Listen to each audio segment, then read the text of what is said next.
With crossbow? And we are live. Welcome to episode 71 of Menace and the Man. Yep, got a crossbow. What are you doing with the crossbow? Well, I spoke about home protection and I got it. That's your way of protecting your home? Yeah.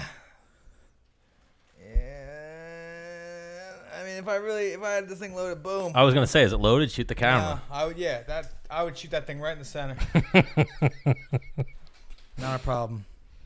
So, yeah, it was taking a little bit for you to get that thing together. Shut your mouth. No, it wasn't. I was, checking out all the different components and differentials and just making sure, it's a well-oiled killing machine. All right. Organizing and Oh, you whatnot. got some hand sanitizer? I did. Yeah, put that on your dirty ass. On my ass or on my hands? Both. Okay, I'm good on that right now. I figured it was for the end of the show. Oh. And even I was going to say a little more social distancing. I was going to kind of put you at the end of the table.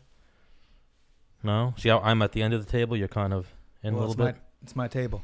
I know, but why don't you go over a little bit? Because what happened last week when we had the guest on, it was kind of cutting off your face.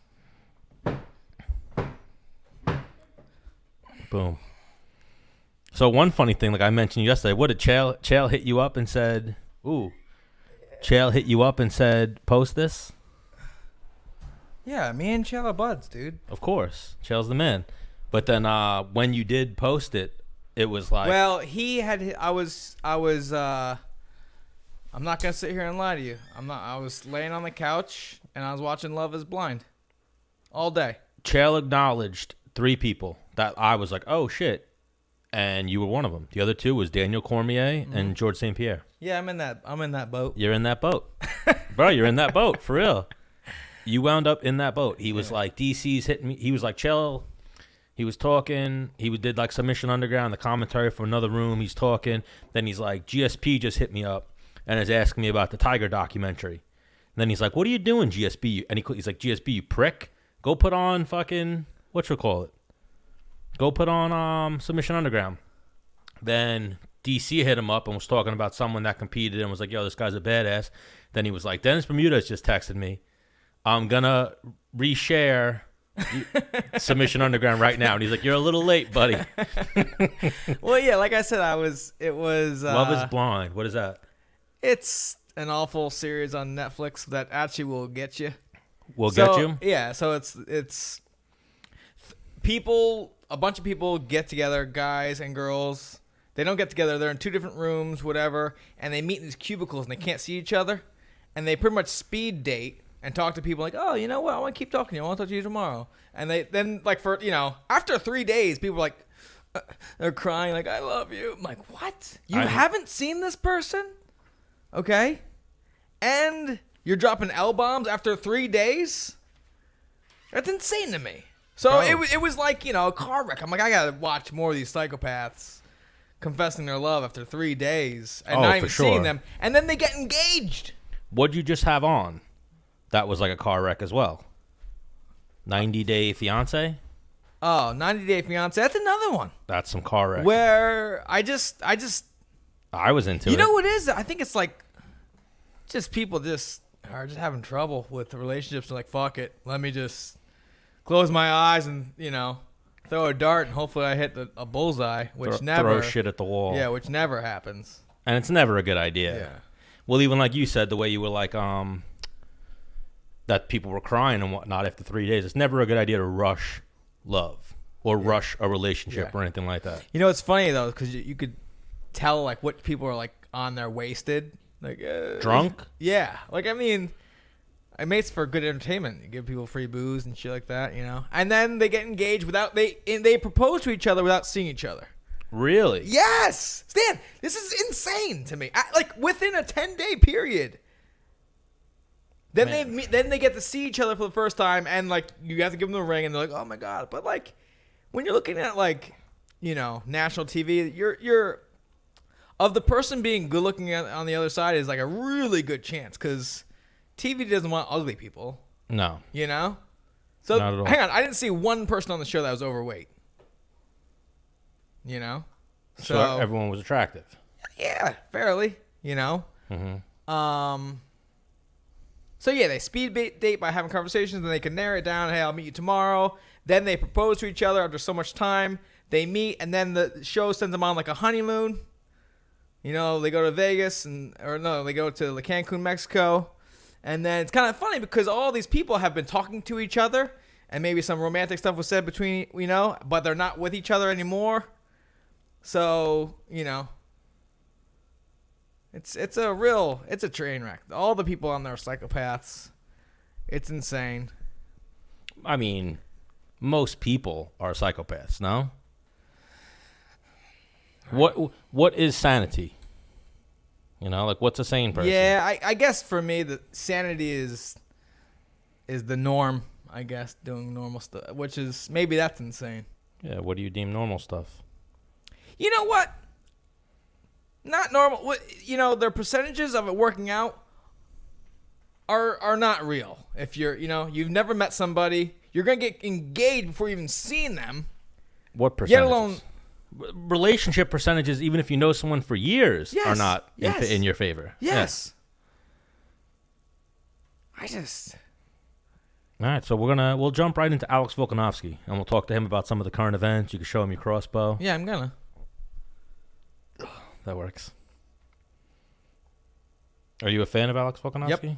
Big fan? Yep. I am as well. You and him got something in common. Yep. Oh, Jesus. It's loud. My headphones are loud. Yeah, I don't know why that was so loud. Jeez Louise. There we go. Alex! The Great! What's happening? Is that working? We good? Alex. Yep, we got you. I just got a crossbow today. Oh, what? This is it. I just got this today. What do you think? What do you think, dude? Mate, I don't mind my hunting. That looks sick. We're not allowed to use them here in Australia. Are you allowed to use them? I don't know how to use it yet. Wait, crossbows are banned in Australia? Crossbows are. We're allowed bow and arrows, not crossbows. Really? Yeah. I don't even know if this is legal in New York. I got it on Amazon Prime. I'll be honest, though, I have had one. My mate has had one before. But, yeah, they're not actually legal. Well, Alex Volkanovski, welcome to Menace and the Man, Stan the Man, Dennis the Menace Bermudez, and now we're joined by the featherweight champion, Alex Volkanovski. Yes, sir. What's happening? Welcome, How my are brother. you? Big Pretty fans good. here. He's friends with the Hickman brothers, so he's been talking about you, and we've heard about you for years before you were I've the watched champion. a couple of the shows. Oh, really? Yes, so I have seen. I've seen Dennis. He's been saying that I was going to get the last couple of wins. So Okay. good stuff. I like that. Yeah, you know what it is? He's always told me that if the Hickman brothers vouch for somebody, they're legit. Yeah. And they've been talking about you for years. So it's like, all right, he's probably going to win this next fight. Who do you like better, George or Frank? I like them both. See, look, I'm always sitting on the fence. I'm always they're both all right. They got this. They're both.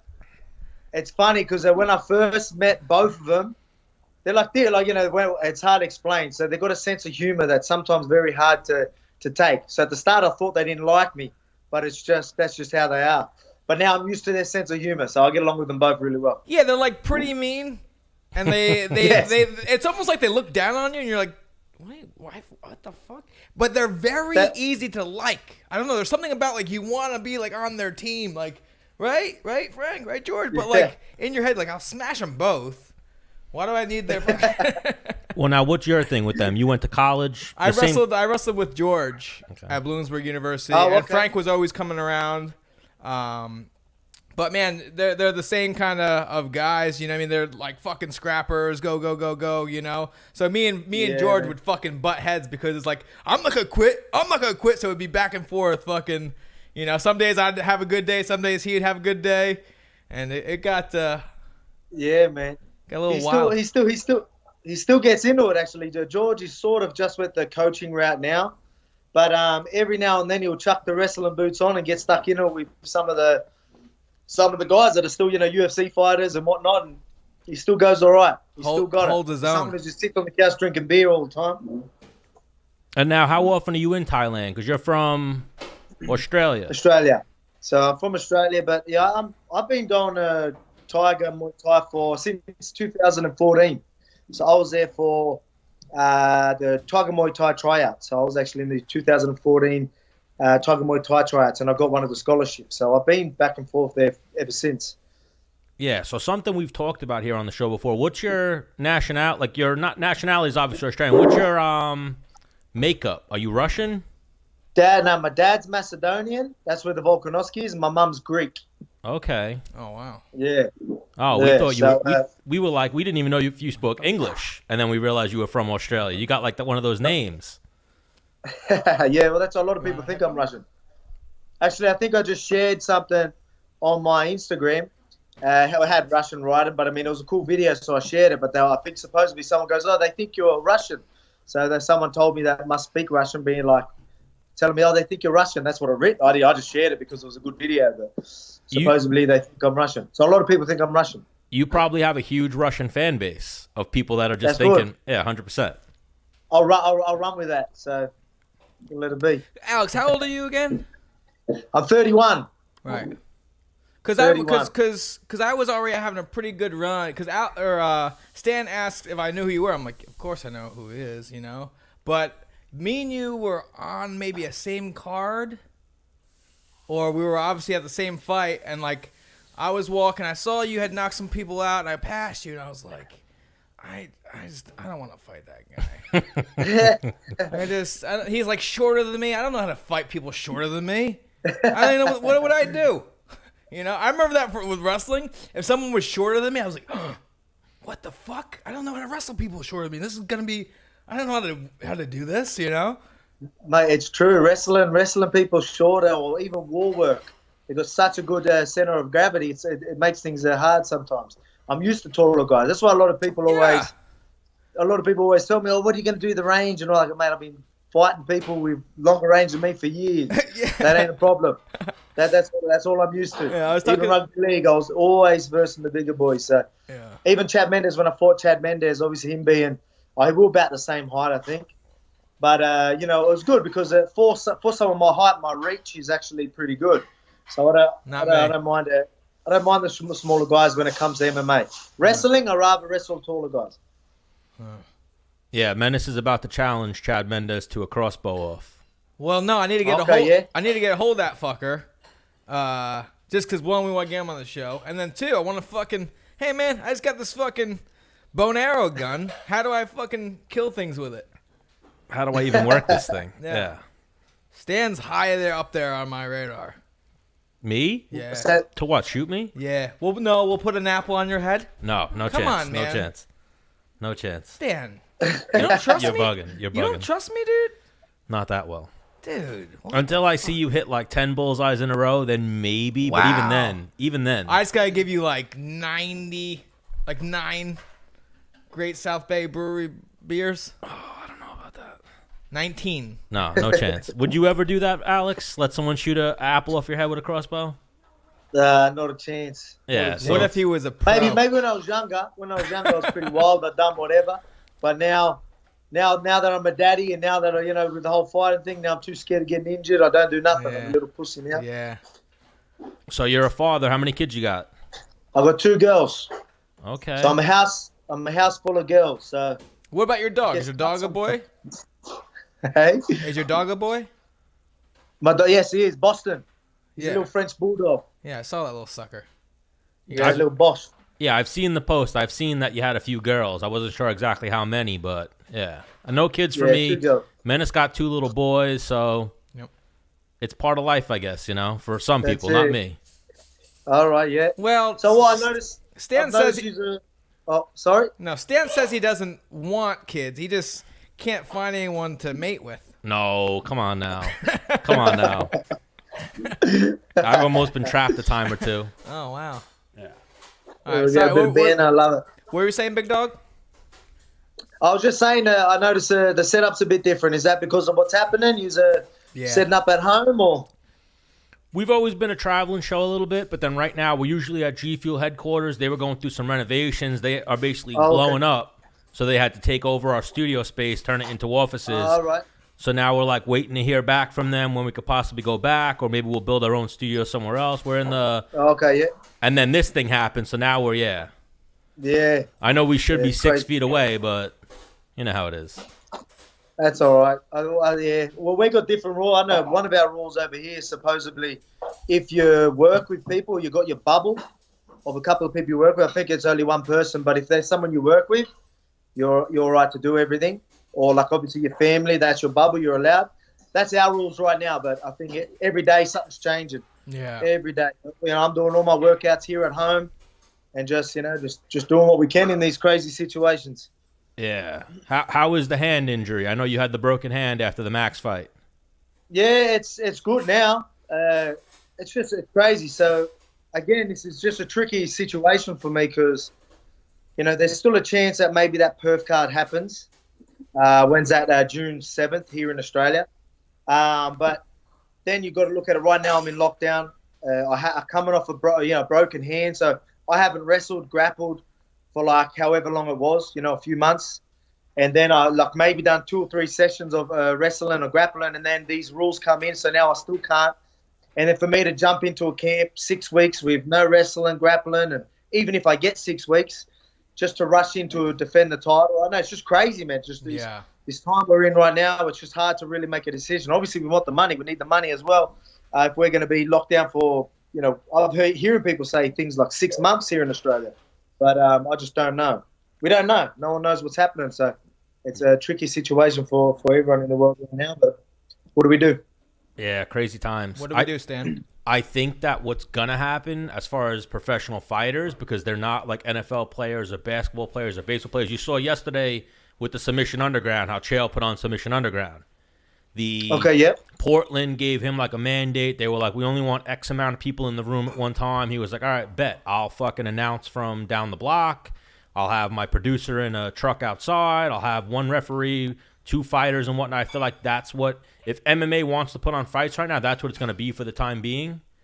So it's almost going to be who wants to fight without a training camp, without sparring, like that's what I feel like it's going to be for a minute. It's still even playing grounds because it's the same for everybody. Yeah. Like, me and Alex, we're going to go fight right now. Like, you don't have anyone to train with. I don't have anyone to train with. Like, it's my house workouts versus your house workouts. Yeah. Yeah, that's what I'm saying. It's going to be like just almost like a throwback to like the old school UFCs in a sense where it's like, yo. People training in the garages and shit. Yeah. Like even this UFC that they were trying to put together for April 18th, they were just trying to do Usman versus Masvidal.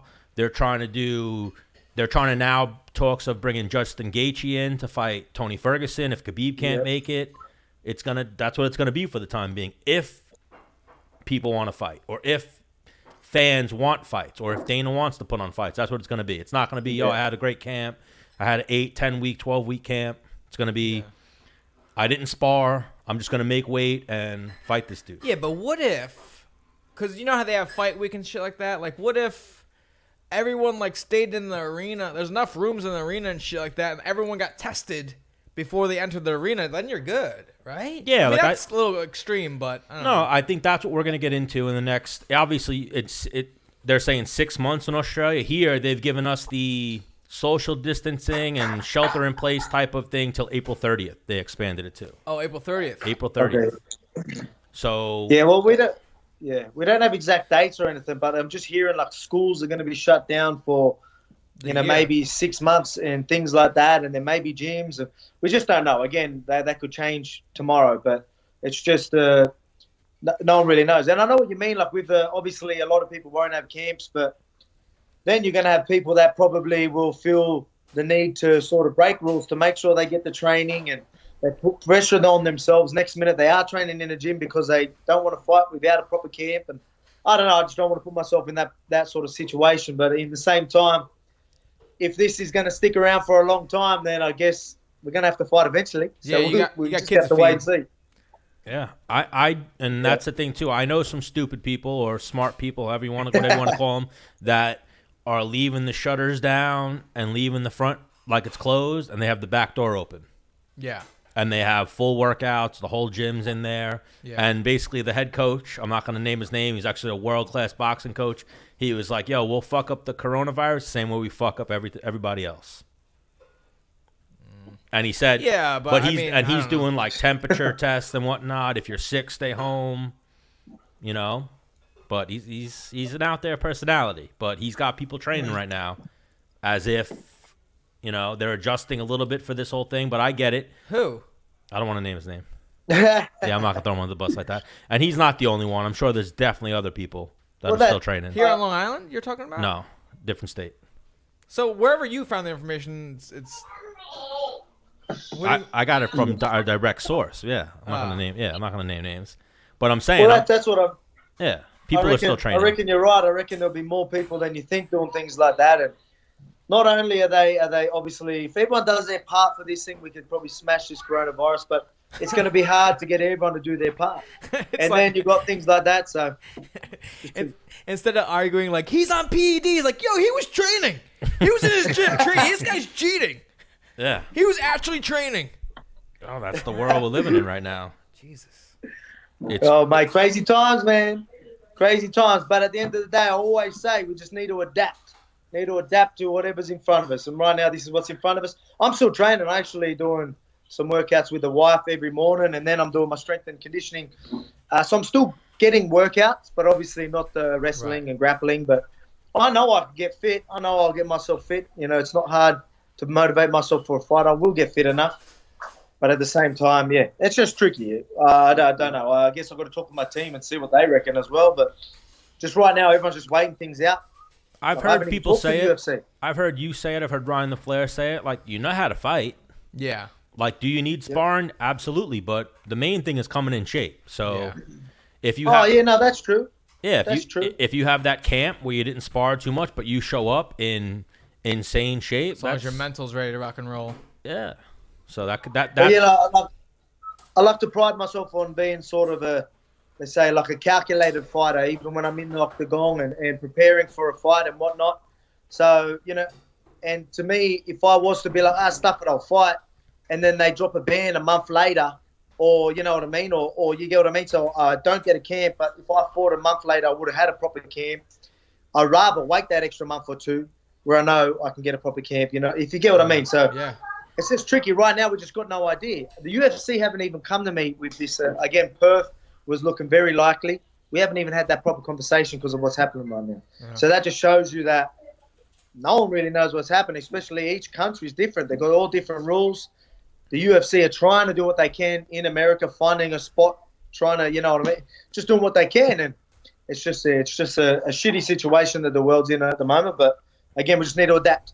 What do you think about Stan's idea that Dana's like, hey, Lorenzo, let me borrow your yacht. We're going to put a cage in there. We're going to ship it out to sea, and we're going to have fights out there. Mate, hey, why not? Why not keep them all on the boat for 2 weeks after it? That's it. Yeah. Now, what was I saying? I've been actually on a boat. There was a cruise and there was a fight. I had a couple of mates fight in Thailand.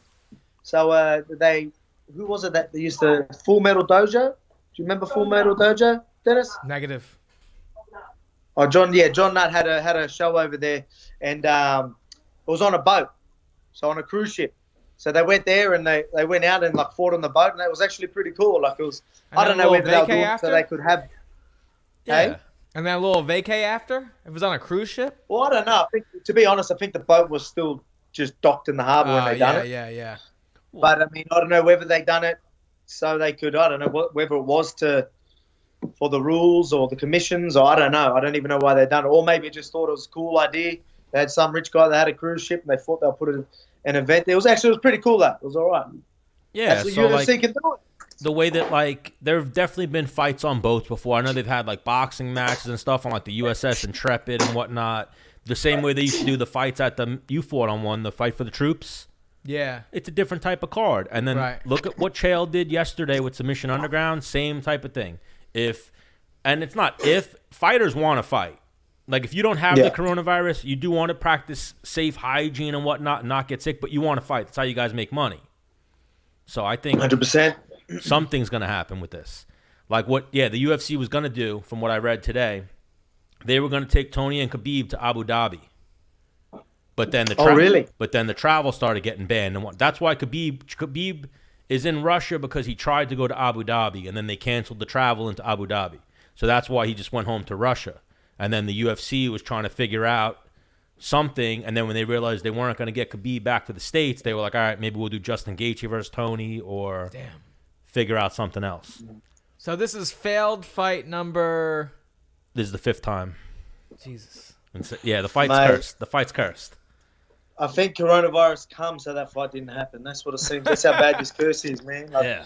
it's crazy. It's crazy, man. Like, everyone wants to see it, and then everyone keeps saying if it doesn't happen, that's it. Don't ever try and do it again. But then everyone else is like, nah, we need to see it. It needs to happen. I really want to see that fight. I hope something happens. I hope they work it out. Who do you got? When that fight actually happens, who do you got? Man, it's hard to bet against Khabib just because of that control and how tight he is with everything. But, man, if anyone's going to be able to be dangerous off his back and pull something off, take crazy risks to get the job done, it's going to be Tony. I really do believe that. He only needs... and he's the type of person he'll put himself in bad positions. So I believe that's why Khabib will be able to control him. But because he is willing to take them risks, put himself in bad positions, I think he could still pull something off as well. So he will be dangerous. Every time they end up on the feet or every time there's a little scramble, you never know, because he's the type of person that will try absolutely anything. That's why we love watching him fight. But at the same time, I think, he will put himself, coming in too aggressive or try something crazy. Khabib just wrapping him up, squeezing him, strangling him type thing, and then sort of holding him down. And then if they do get back up again, something crazy. So I still think the whole time that we will be on the edge of our feet because we know what Tony's like. So I definitely want to see that fight. Oh, yeah. Tony's a madman. From his training to his personality to how he fights. That's a fight where me and Menace differ. Menace is going Khabib. I think Tony actually pulls off that upset. Because it would be an upset because obviously Khabib's never been beaten, but it's a tough pick. It's tough to pick against Khabib. Yeah, so like I said, Khabib wins. You clean out the 145 division. Does Khabib have a problem with you? I mean, well, look, do you step up to 155? Mate, you know what I mean? That's it. I've been the type of person that I have been saying that I don't want to go chasing and calling out other divisions. Everyone seems to do it. Everyone seems to be doing that right now. They fight. They don't even defend. They want to move up and hold on to that belt that they got. Right. I don't want to be that guy. But if an opportunity was to come at me and they were to say, look, we want you to fight Khabib, mate, I'll take it 100%. No dramas. I'm not going to go chasing it. But and again, with my style, I think I'm very hard to hold down.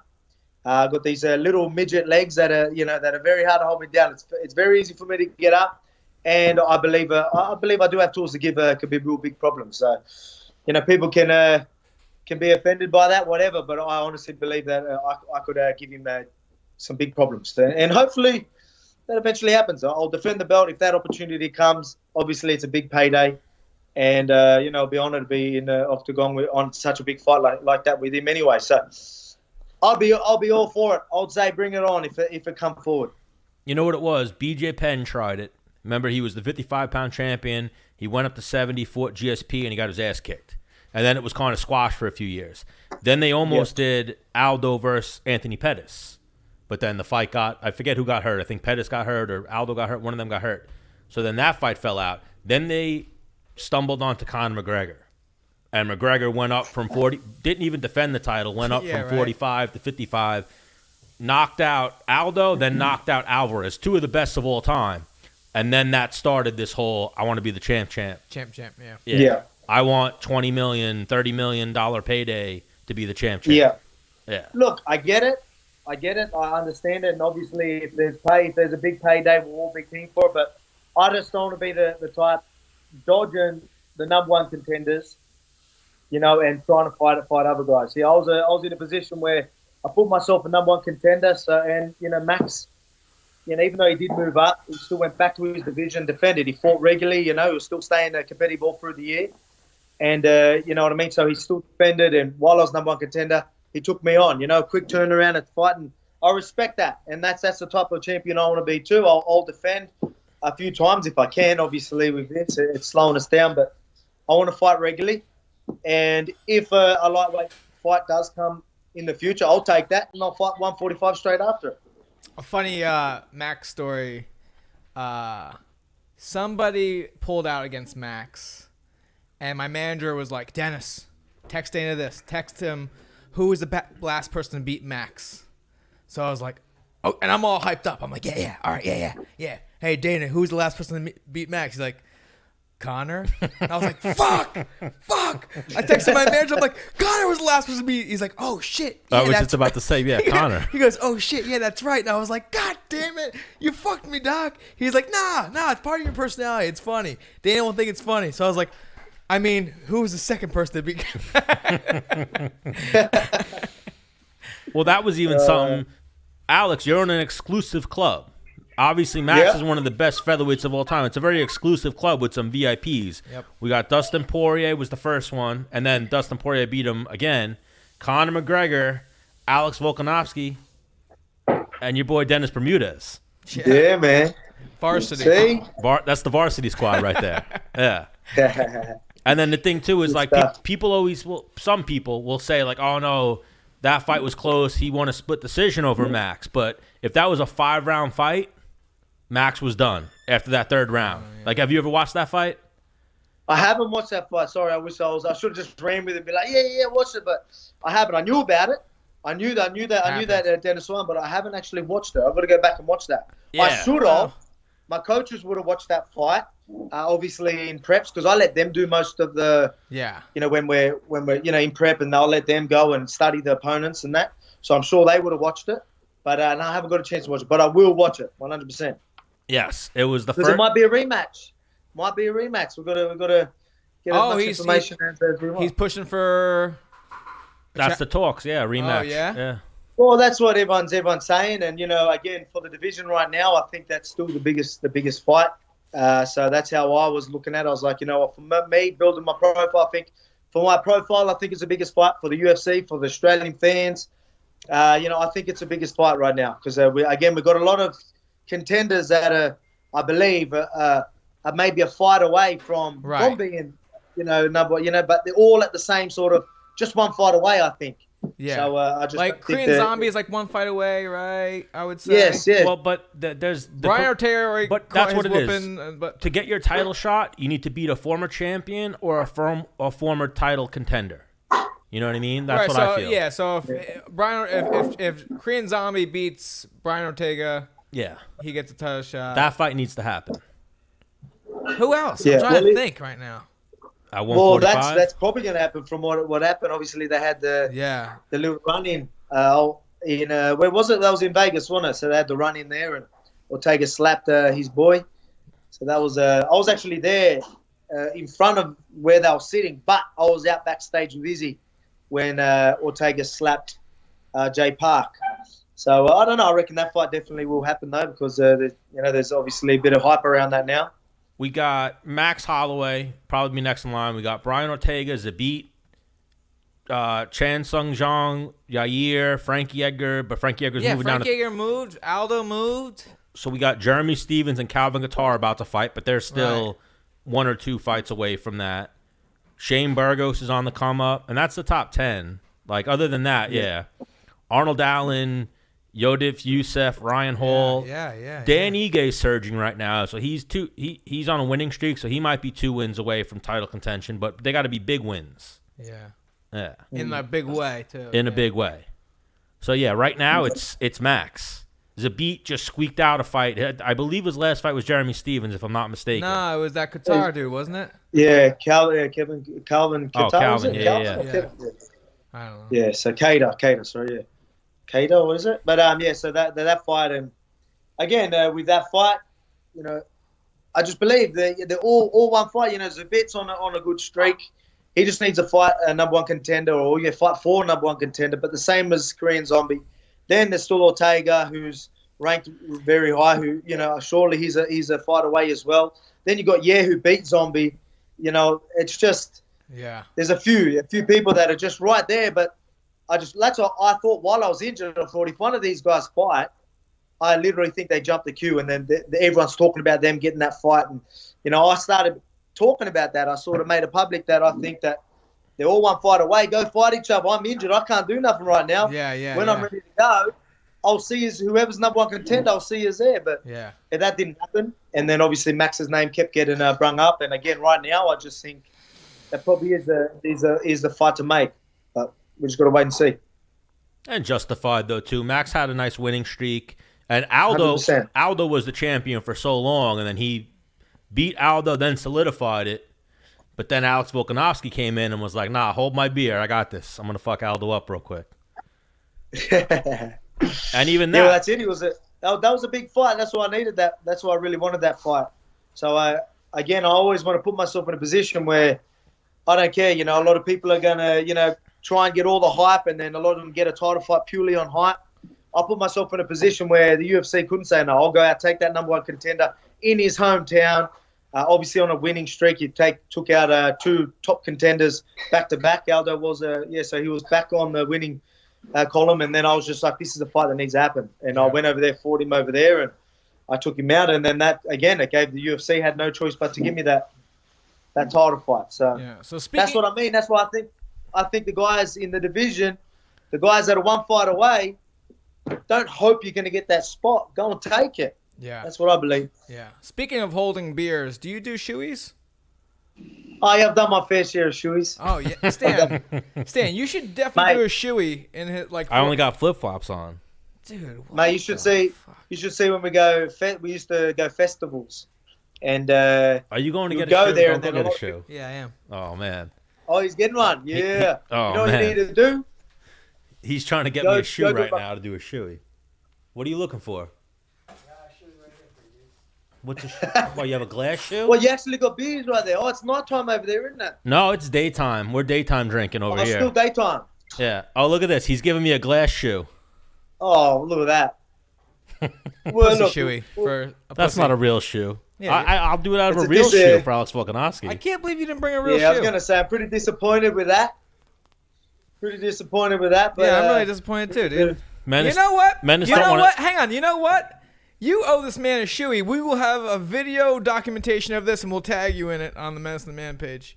All right. It's gonna happen. All right, 100%. This week. I'll do But a you know- shoey for the right you know- person. Yeah. Alex You know Volkanovski's what you the need right to person. do?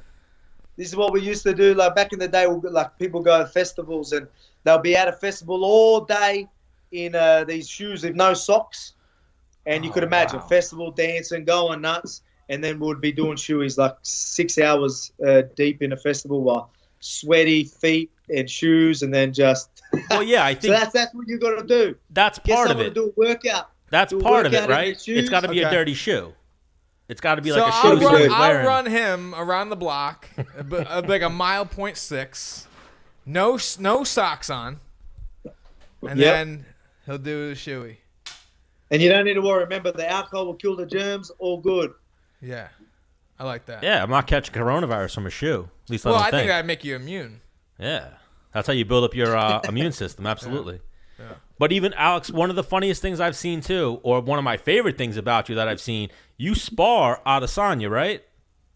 Oh yeah, we've had some sparring. Obviously, we don't go crazy. We're more technical sparring, but yeah, I've sparred. Yeah, mate. I've sparred plenty of big guys. I've sparred heavyweights and everything. But yeah, I've sparred him a few times. I put a couple of photos up not longer. There's one where he's landing a jab clean on my face.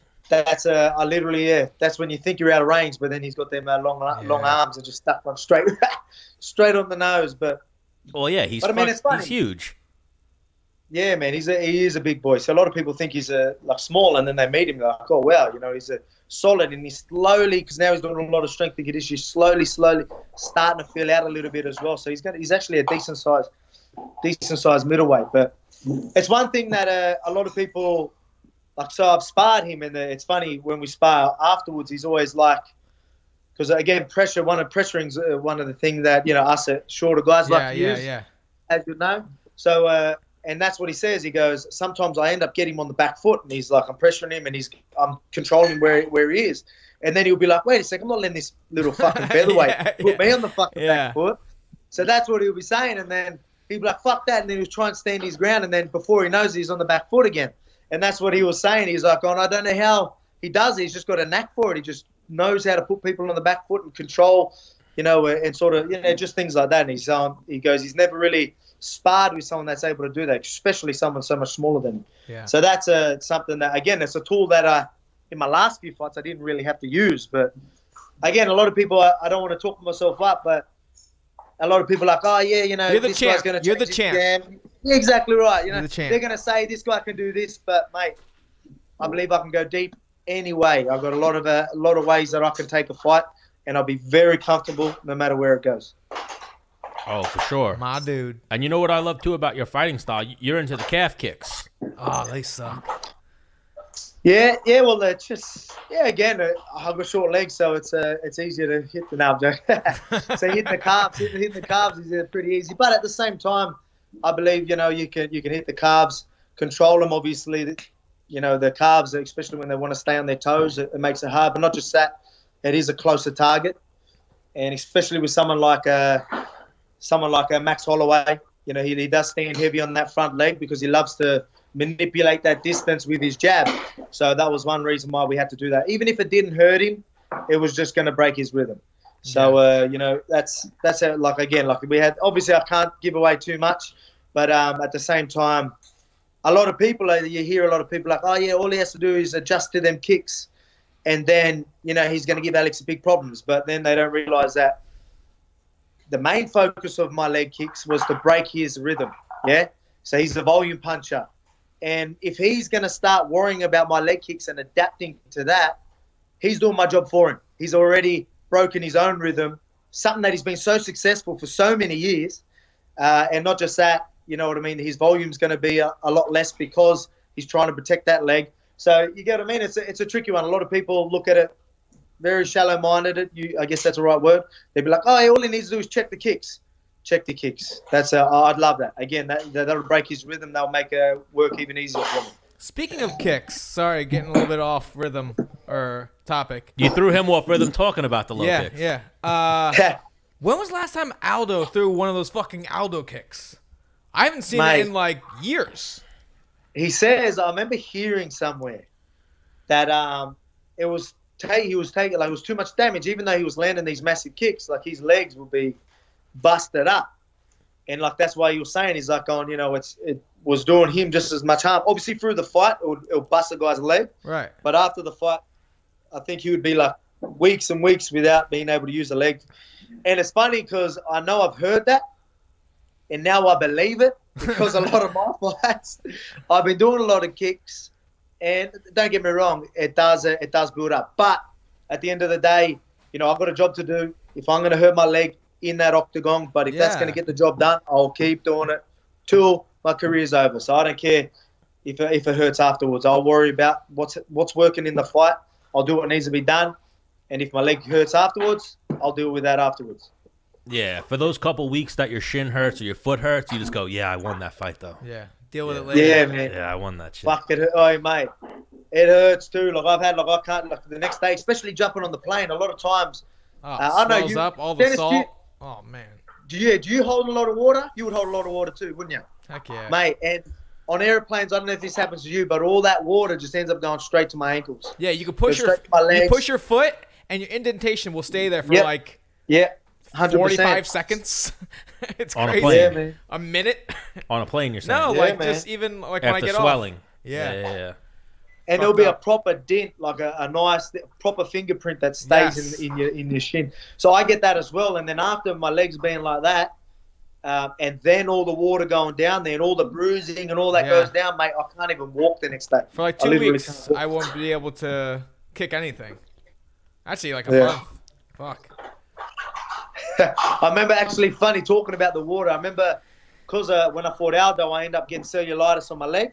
Oh, that's tough. And that's when I was in Chile for like 5-6 days in a bedridden. I had to leave my leg up. I had to leave it up so obviously the fluids can come down. And so while I was eating junk food after a fight, holding a lot of water, sitting on a chair, being a V, so my head was up and my legs were up.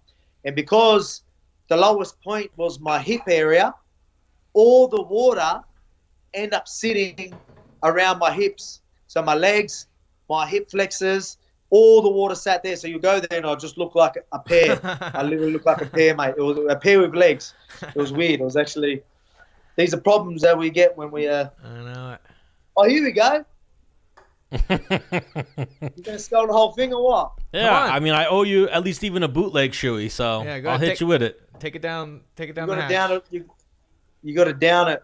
You gotta down it. Which way should in I? one go. Is this like what's that movie, Beer Fest, where I gotta turn it at the end? I don't know. Cheers, Alex. Where's the stand cam? Cheers. Why, you want to go stand cam? Yep. I'd rather keep it right here and let Alex see it. Really, dude? Put that thing away. Oh, here we go. Holy shit. Dude, we got to get the show over eventually. Wow. There it is. That's for the featherweight champion. Alex Oh, mate, I Volkanovski. appreciate that. He throws up. Man, I can't wait to see the shoey. The real one. Man, though, I'm loving this episode, though. I got in my opinion, two of the best featherweights that ever lived. Dennis Bermudez, Alex thanks, Volkanovski. dude. Yeah, a couple of homies. Here we go. Varsity Good squad. stuff. Mate. Yeah. Bro, I the love varsity it. We've got squad. crossbows, crossbows, Yeah. shoeys. Yep. We've got it all happening here. Yeah. You got to live. That's the one thing with this coronavirus. You got to still enjoy your life as much as you can. Exactly right. Adapt. Like I say, you've got to adapt no matter what it is. So, Alex, you're the man. Thank you for the time. Don't be a stranger. If you're free, we'd love to have you on. You can come on every episode if you want. Week. You're the champ. Well, next time we have you on, I want a street fight. Oh, he's When probably you're got younger. Yeah. I want to hear a street You got fight. one of my street fights? Well, next time we have you on, I want to hear about one of your street fights. Okay, yeah, I've got a few of those that I could do. And if you want, you Yeah, could start. You could start thinking about like a crazy one that never even happened. You can make it up. I don't care. You could lie to us. No, I've got some pretty good ones that Yeah, I I didn't like make that. up, so I wouldn't mind telling some stories. Yeah. And yeah, Sounds good. we've been playing. Hey, remember, we've got a lot of time on our hands, so if you want me on again, let me know. You got it, big dog. Oh, absolutely. And we've been playing phone tag with Adesanya's people, but let Adesanya know. I don't know how close you guys are, but slide into his DMs and let him know. Menace and the Man is where it's at. He's got his phone number. Of course, but Text him right now. Tell him the Menace wants him on the Menace and the Man show. And Stan will do a shoey for him. As our boy would usually say, mine and is his boy. Leave it with me. Leave it with me. If that's what we need to do and we have Australians on the show, is me take a shoey all day. Yep. I'll do it all day. Mate, now that you've done shoeys and you've got crossbows and whatnot, mate, I think... We just need a boomerang, dude. Yeah, I'll send you one. Ooh, Deal. we like that. We like that. All right, Alex, All right, then. you're the man. Thank you for the time. Take No it worries, easy, thank champ. you. Peace, bro. Have a good one. You Stay too. safe. Be careful with that Yeah, boat. wash your hands. Will do. Thanks, mate. He's a good guy. Oh, my God. Stan, we got to hurry up with the show, man, because I got to go outside and shoot my crossbow. Do you? I'm losing light. Yeah. No, you got till 8 o'clock. What? You have till 8 o'clock with I'm light, not no? doing. You're being insane. I had Eric Albarracin was going to come on. We'll do him for 10, 15, and then you can go shoot your crossbow. Show him your crossbow. I thought you had what's her face. Who? Megan Anderson had to go an emergency with her dog of some kind. Oh, Something like that. all right. 10 minutes. You got 10 minutes. Get your crossbow. Show him your crossbow. But man, huge. Alex Volkanovski's like the guy. Yeah. I feel like you kind of knew that though. Yeah, I did. I wanted to ask him too, like, are you a gangster? Because I know you've said that Frank Hickman like rolls with the gangsters, No. right? No. Or that's just Peter Yan. Yeah, Peter Yan's a gangster, I guess. But I remember you said something like that. Like Alex Volkanovski hangs out with like the hard-nosed or tougher Russians and whatnot.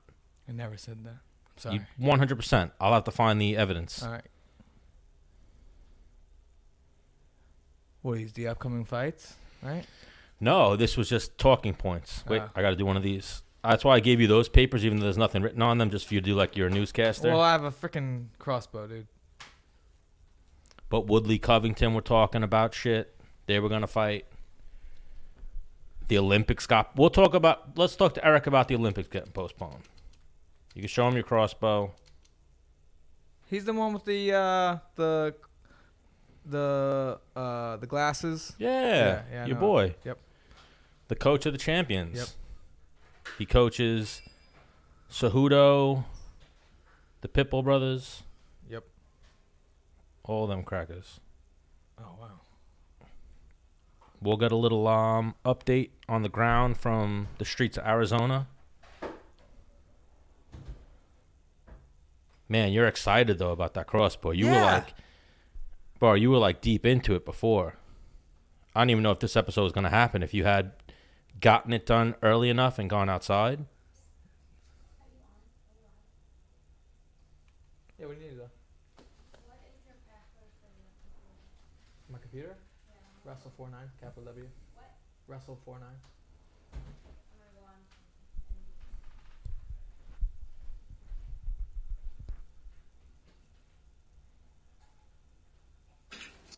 Coach, Holy. What up? My man, look at this guy. if you Hey. go long ways, you can get both of us. Okay, so like this. Yep. Oof, look at him dripping swagoo. Damn. Damn. You know, we're trying to get you over there. You got a hunting bow, but I'm ahead of you. He already shot the. Well, the thing animal. is I just want everybody to know if they come, to the Menace headquarters looking to loot, they're gonna have a problem. All right, because I got a crossbow. Ah, I see what you're saying. You know what I'm saying? I'm just putting it out there, just a slight flex. So if people come, they know what the fuck's up. Do you live in what is it? Stand your ground state? No, I live in. If I shoot you, you sue me. I go to jail. Oh, shit, that You could sucks. be walking out of my house with my TV, and if I shoot you, I'll probably get a life sentence. Yeah, like we'll actually put that disclaimer out. We're shooting this episode in whatever state crossbows are legal in. We're not even in New York right now. That's where we live. Well, we're over here in the desert. Check it out. Yeah, I like that. Ooh, I like that. Cactuses, hills. Cadillacs. Yeah. Oh, not only that. Oh, the Lambo. Ferrari. That's a Ferrari. Oh, Ferrari? Yeah. Thought it was a Lambo. Coach, that's you? Boy, come on now, Dennis. Damn. When you coach Triple C, Pitbull, Damn. and they getting 4 world titles, they give you a reward. Damn. So who gave you that Ferrari? Sponsors. Okay. So Eric Albarracin, welcome back to Menace and the Man. How are you doing today, Always Coach? awesome having him. I'm good. Yes, there are the glasses. Yes, that's the one. I'm over here with Leandro Higo, Bellator superstar right here. Leandro, what's going on, my man? What's up, big dog? Woo! Whoop, whoop. Leandro, his last fight was against Sean Bunch in Bellator, Oh, a.k.a. he beat Sean Bunch? Yeah, he finished him second round. Oh, With that flying knee, right? No, it was a guillotine. But yeah. that flying knee had a big impact for sure. Right? I don't know. Você pegou joelho voadora contra ele? Eu acho que não. No, I think that's a different fight. It's Leandro Higo. But that's yeah, I don't know about the flying knee.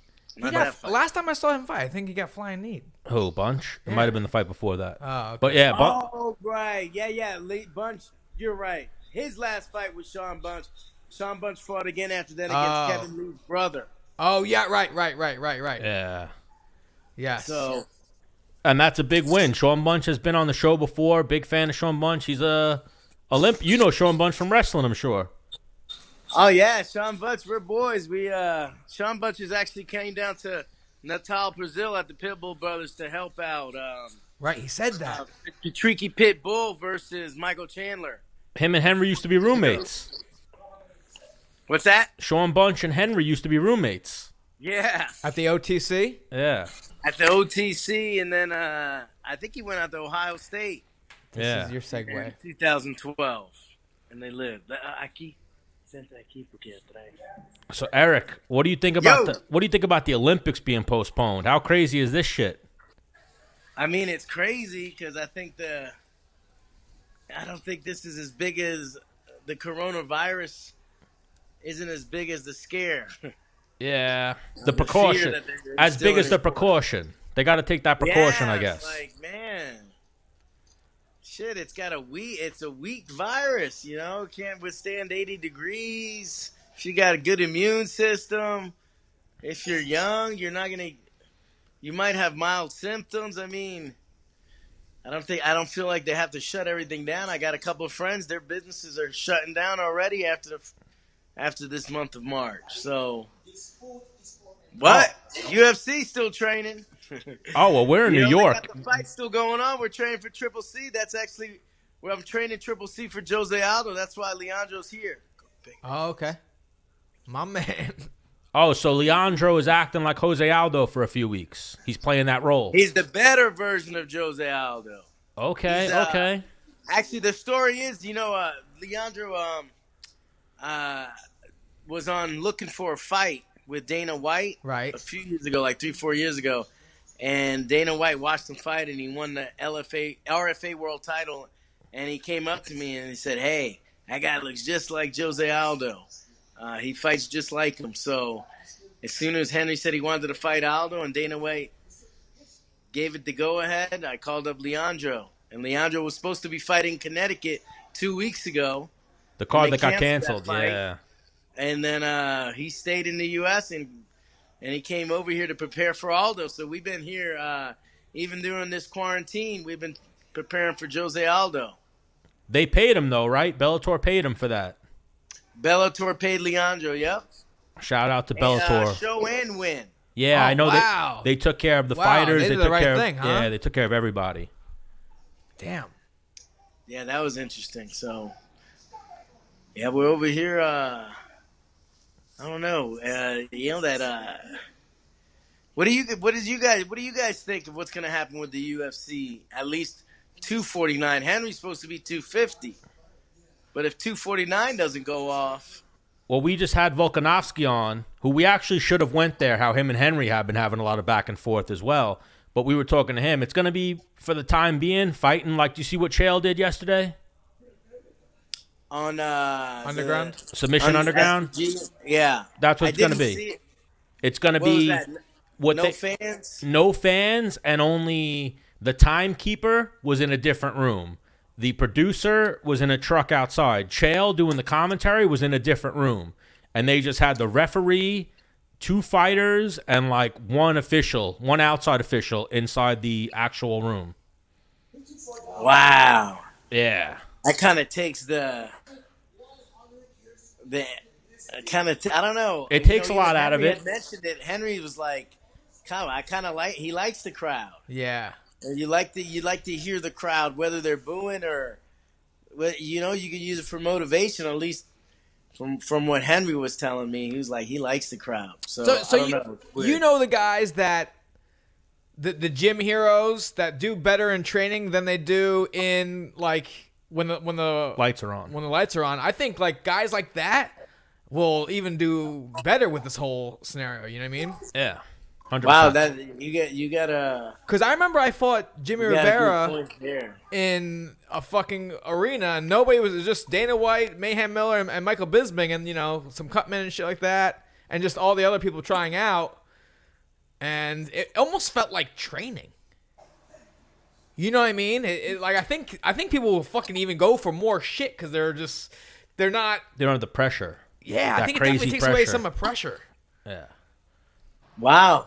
You know what? I haven't thought about it that way, but I see your point, and shit, you convinced me. I know a lot of fighters that are like that. That are better without. Much better. Yeah.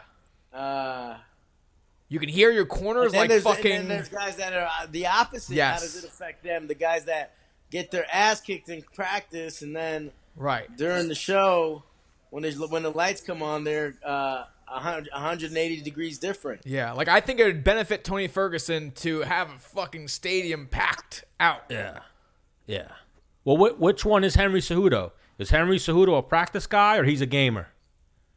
He's definitely a gamer, but I think he does the right thing.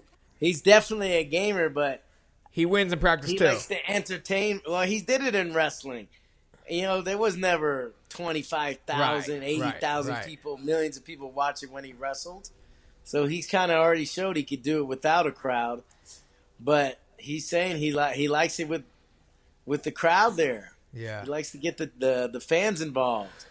He's a man of the people. He's a king of the people. He's the king of cringe. The people's champ. The people's champ.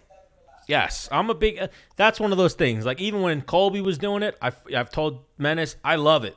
What Henry does, I'm a huge fan of. I love the cringe. I love the putting himself out there. Like people, remember we had Bobby Green on, and Bobby Green said what he does, the breathing is mad corny. I love that. When he looks in the camera and starts fucking. I think that's amazing. That's him.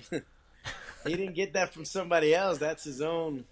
So now when he does all this shit and you're standing next to him, are you like, what the fuck is this guy doing? Or at this point you're just like, all right, that's Henry. No, I'm into it. No, I'm like I created a fucking monster. Yeah.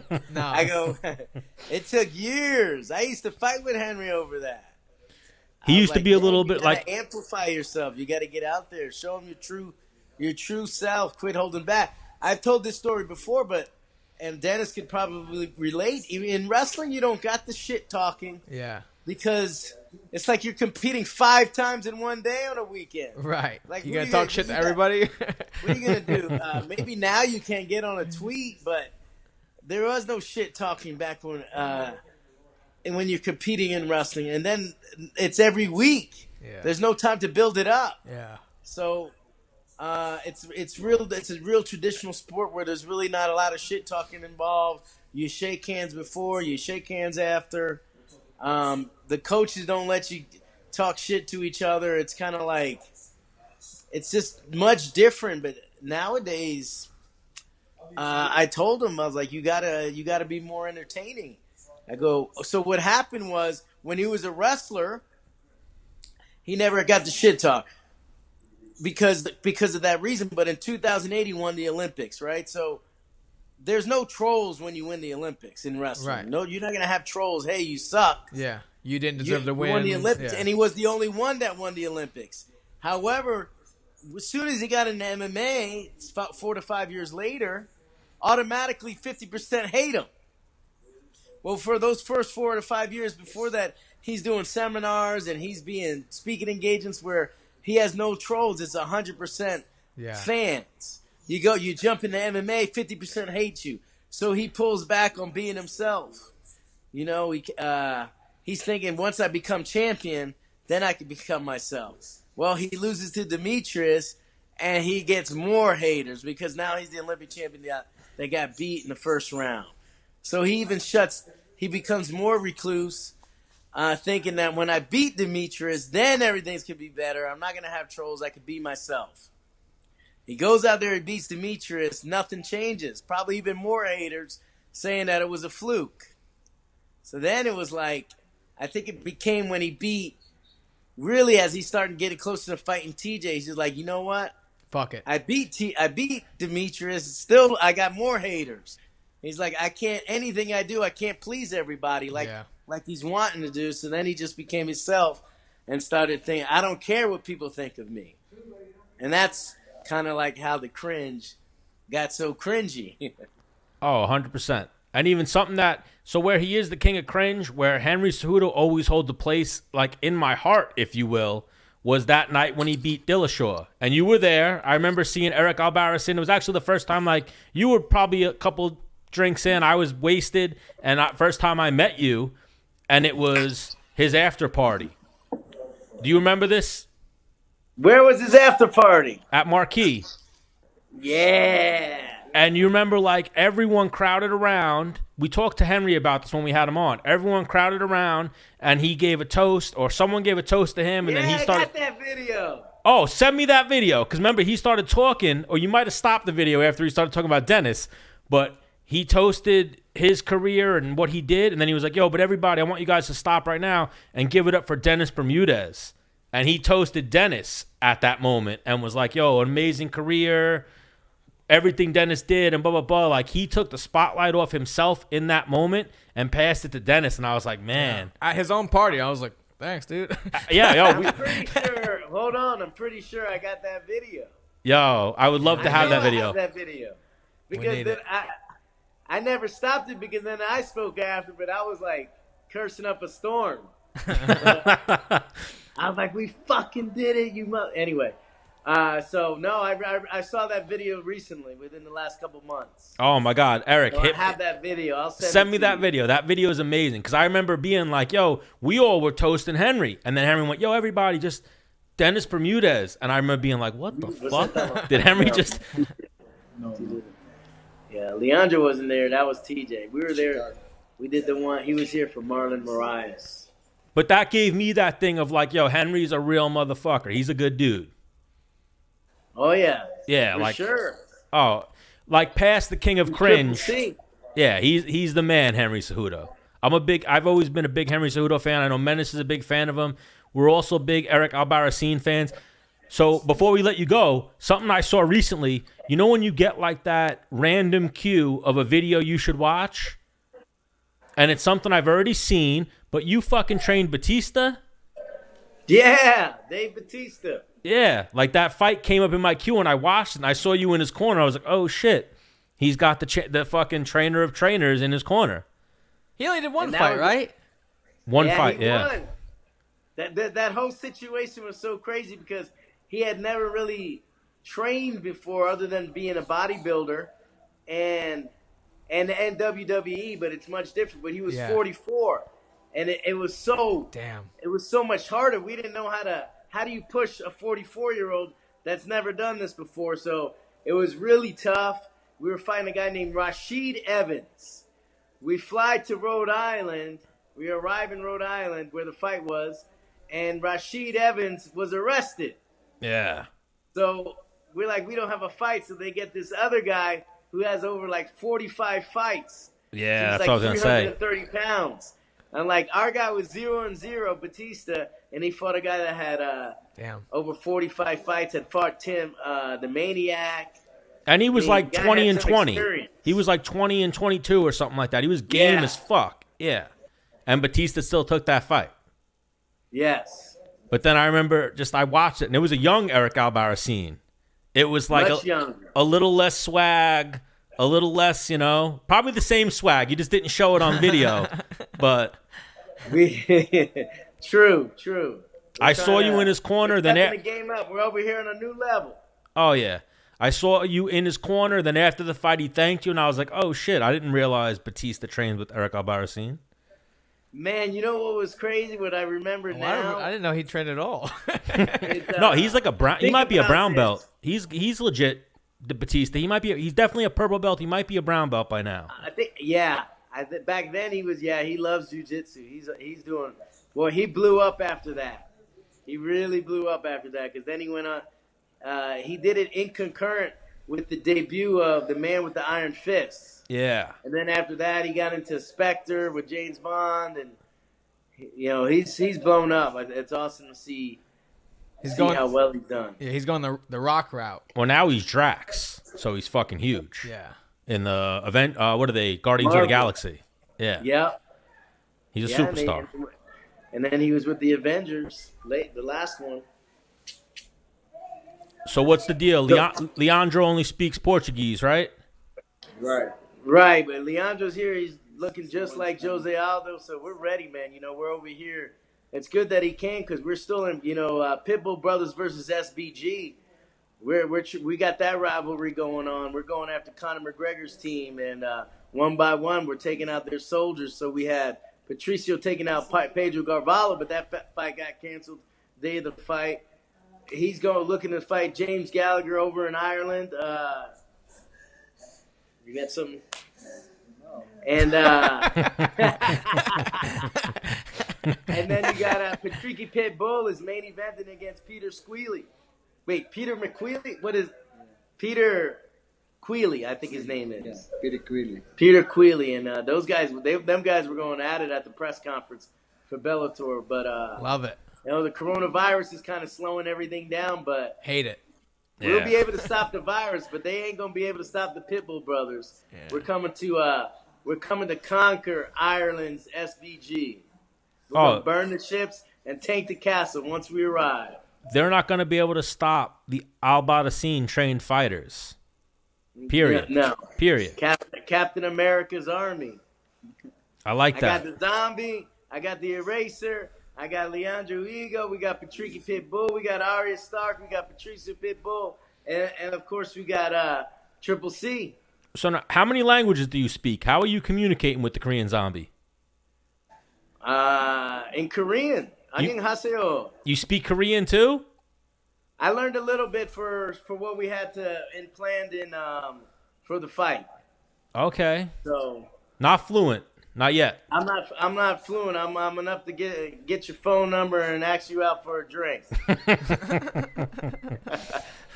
All right, but even that, let's touch base later on this week. Send me that video, and let's get Leandro on next week, and you be our translator. How's that sound?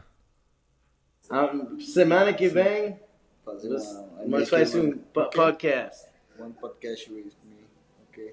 It's better. Yeah, a real quick story. This was I was at the BMF fight with this jacket, and there was the Trump supporters were there because Trump came, and they tried to rip this jacket to pieces. So I got a lot of holes in them. I got to fix. It's got some, a little stitch going. They tried to rip it off me. They were. Hang on, if someone tries to rip my jacket, that's a fist fight. I'm punching them in the face. Yeah. Not when there's a bunch of don't care 50-year-old women with protesting. Yeah, no, it wasn't the right. I'm not doing that. Yeah. I just tried. Well, hang on. I would never hit a woman, but I'd foot sweep the shit out of one. Well, we were late to the fight, so I was in a rush. Okay. As soon as we get off, I'm going to text Henry, yo, you got to buy Eric a new coat, a new mink. Eric needs a new mink. Hey, but he did get a new truck. LiftedTrucks.com gave him a big-ass truck. I don't know if you guys saw it. I seen that in your stories. I've seen that shit. Too. It's like 7 feet high. Damn. Yeah, you guys. You got to jump out of it. I stay following. You guys stay training. Yes. You guys are running hills and social distancing out in the mountains and whatnot. That's what's You're up. on top of it. This virus ain't getting us. We're bio X-Men. All right, Leandro, we'll definitely get you on soon. Eric, you're the man. Thank you for jumping on the show. Thank you. And we'll talk to you soon, my brother. All right, gents. Catch you guys. Stay safe. Pitbull Brothers versus SBG. Clean your ass and clean your hands. Make sure you guys desanitize UFC after this. 250. Triple C. Send me that video, brother. I'll talk to you soon. I will. Good shit. He looks amazing. Oh, my God. Shut off the camera. All right, so let's wrap this up and let's go let's watch you shoot some crossbows. It's getting dark. We got to hurry up. So we'll do real quick. John Jones. This man can't get out of his own way. Just what the fuck, John? Like, what the fuck are you doing, He bro? definitely gets a pass somehow, right? Like, a year will go by. This is going to have him sit out for minimum 6 months to a year with legal battles and the PR that UFC has to do. They might do like John Jones versus Santos in the meantime for like an interim. Yeah. But just, what the fuck? Like, I have a post that I like want to put up, but I almost don't want to because like. What's the post? 2020, like, everyone, 2020, man, 2020 has been fucking crazy. I need some normalcy. John Jones, hold my beer, I got this. And him getting arrested. It's like, yo, that's normal, I guess. Because Ben put up a fucking, Ben Askren put up a post like, the dude makes a lot of money. Like, you can't get like a driver? Chael's been screaming it for years. Get an Uber. I have an Uber app, and Chael's been like, I have the Uber app. Get the fucking Uber app. Or like, you're John Jones. He could call me like, yo, I'm going to fly you down here this weekend. You just need to drive me around and be sober, bro. I got you. Pay your boy $50,000 a year to drive you around. Yeah. You're a fucking multimillionaire. Yeah. And that's the worst thing is like I've said before, no matter what he's doing, juice, fucking drugs, anything. He'll still be like the best. He's the best. Same as like Mike Tyson. Because as soon as somebody, let's say, okay, they strip the title from him. Okay, some guy becomes a title, hold it down for 3 defenses. It's always like, but is he the best? John's gonna come in and beat that ass. Yeah. John, like we saw it with DC, and I love DC, but John's gonna come in and John's gonna. Yep. And then the question too, when John comes in and kicks your ass, was he doing coke last week? Was he partying last weekend? Yeah. And so he got arrested. And I hate that. Like I hate even talking about it. I really do, because I am a huge John Jones fan. But I'm a huge supporter of weed. He had weed on his shirt. The cops. Do you see the video? No. The cops were like, "Have you been drinking?" He was like, "Yeah, I've been drinking earlier." And then they were like, "Sobriety test." John. He was like, they were like talking to him, and he was like, "I get punched in the head a lot, so I have bad ADHD." Like he was going with like, yeah. Was he visibly like drunk in the video? Not visibly, but he was. You know when you see a guy and you're like, his eyes are not even focused. Not visibly like that, but visibly as far as either he's punch drunk or he was drunk. Yeah. Because they were telling him shit, and they'd be like, "Do you have? This is the sobriety test. This is what you got to do. Do you have any questions?" And he'd go, "What? Like, yeah, I have a question. Like, so do you want me to? And he like. The sobriety test they were giving him, he couldn't even comprehend how to do them. They were like, "I want you to walk 9 steps that way and count, foot in front of the other, and then walk 9 steps back."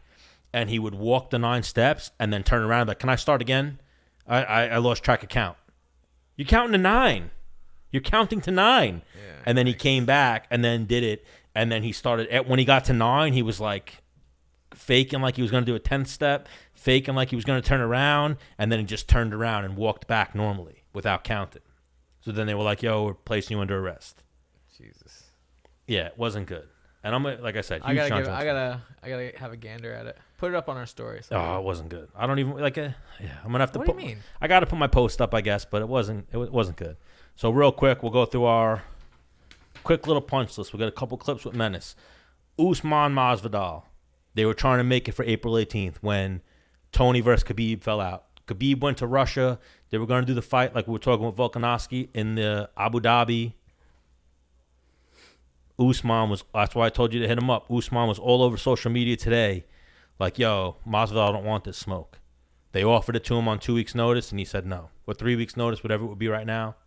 Yeah, I think Usman is one of those guys he's a workhorse. That dude stays ready, stays in good shape. I can't speak for Masvidal. I don't know what he's doing. I would imagine when it's camp time, though, he fucking cracks the whip and is on like a real serious, regiment. So, I mean, for a title, if someone asked me, like, "Yo, Dennis, 2 weeks, you ready to go?" And I wasn't ready to go, I'd be like, no. Like, I mean, because, for me, losing weight was a big deal and just, Yeah, and even I understand that, because even for Masvidal, if he loses this on 2 weeks, his clout and his whole thing is a little diminished. Yeah, for sure. Where Usman, if he loses on 2 weeks, it's like, you could probably get a rematch. You're the champ. You took a fight on 2 weeks' notice. Yeah. Yeah. It's a little bit different of a scenario. But then even, I wish that fight would have got made, but then Woodley Covington, they were talking about saving. So now, obviously, again, Khabib, Tony, canceled. The way it's looking, it's canceled. Yeah. Khabib's stuck in Russia. They're not letting him travel unless Dana gets a yacht and pulls up on the shore and Khabib jumps on. I don't think that fight's happening. Canceled for a 5th time. So Woodley and Covington were going back and forth saying they would save April 18th. I mean, that would be... I like that fight a lot. I mean, but when you have Covington on a card, I think that's a fight that you could definitely buy more views if you give them more time to... promote it. Right. Yes. And I think that's even what he needs. But like we were talking about Alex, we're in a weird state right now. Yeah. UFC was even... Dana said he was trying to put... I mean, if they confirmed it today, they could do a ton of Skypes and fucking... Yeah, they could do a lot. But even he was trying to confirm Jairzinho Rozenek, the big fucking heavyweight, versus Ngannou. They were trying to add that to February 18th because they were supposed to fight... Oh, right. It got like canceled. I think tomorrow or this weekend. This past weekend. This past weekend they were supposed to fight. It got canceled. Yeah. But Dana, keep doing what you're doing. Hopefully he pulls off some fights. He's very convinced, and I'm I'll be happy to watch. Bro, you could do what Chael did. I almost was going to be like, yo, hit Chael up and let's get Chael on tonight to talk about how amazing he is. Yeah. And that he pulled that off last night. Yeah. Like, you didn't watch it, or you watched it it when you woke up. You watched the last 2 fights, but I watched even the whole card. For me, huge fight fan, those fights sufficed me. Yeah. Grappling matches in a cage, it was like, all right, if this is the new normal, I'm into it. Yeah. I'll watch those fights like you fought Jimmy Rivera in an empty arena. I love that. I'm into that. I'm into the Ultimate Fighter. Because, I mean, at the end of the day, the cameras aren't watching the crowd. It's watching the action. Yeah, but I could see like what Eric Albarracin said. You want the crowd cheering and whatnot, but let's go have Menace shoot his arrow. Maybe we'll take some video. Yep. Episode 71. Thank you for joining us. Thanks for joining, guys. Clean your asses. Clean your hands.